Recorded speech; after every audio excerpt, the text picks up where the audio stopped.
254. Afisa wa polisi anayesimamia kituo kidogo cha polisi cha Zimmerman Susan Wamboi Moirore amehukumiwa miaka 2 gerezani au alipe faini ya shilingi 650,000 kwa kushiriki ufisadi.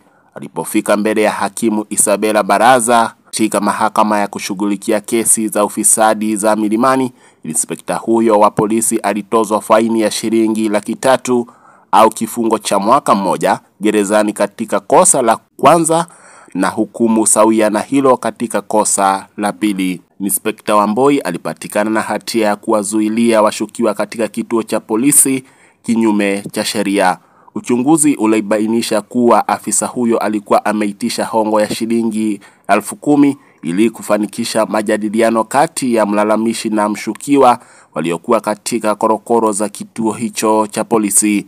Hata hivyo, washukiwa hao walilazimika kulipa shilingi 150,000 ambazo hawakufahamishwa na afisa huyo zilikuwa za nini. Tume ya maadili na kupambana na ufisadi imetoa wito kwa watumishi wa umma kukoma kushiriki kwa aina zozote za ufisadi na badala yake kuwatumikia wananchi kwa uadilifu. Na tukiachana na hayo, tuzamie katika mengine.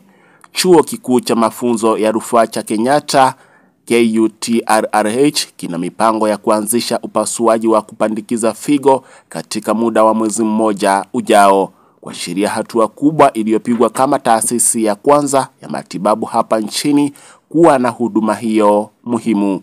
Hatua hii inalenga kuwapunguzia mzigo wa Kenya ambao hutafuta huduma za upandikizaji wa figo katika mataifa ya ng'ambo.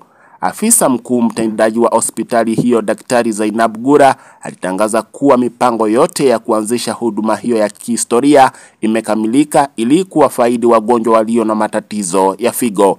Daktari Gura alisema hayo wakati wa siku ya kuadhimisha ugonjwa wa figo duniani yaliyoandaliwa katika hospitali hiyo. Kwa upande wake, mkurugenzi mkuu wa huduma ya afya Daktari Patrick Amoth alisema halmashauri ya afya ya jamii SHA sasa itagharamia matibabu ya upandikizaji wa figo kikamilifu. SHA pia itagharamia huduma za kabla na baada ya matibabu. Na tukiingia katika upande wa elimu, ni afueni kwa idadi kubwa ya wanafunzi wa shule za upili wasiopenda somo la hisabati baada ya katibu wa elimu ya msingi Daktari Belio Kipsang kutangaza kuwa somo hilo halitakuwa la lazima kwa wanafunzi katika mtaala wa umilisi CBC.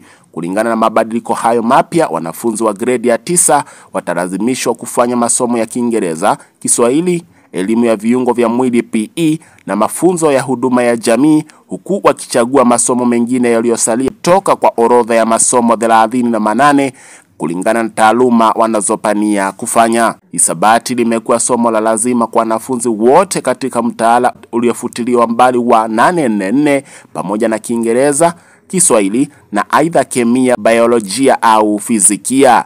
Daktari Kipsang amesema wanafunzi watachagua masomo yao katika mhula wa pili wa grade ya 9.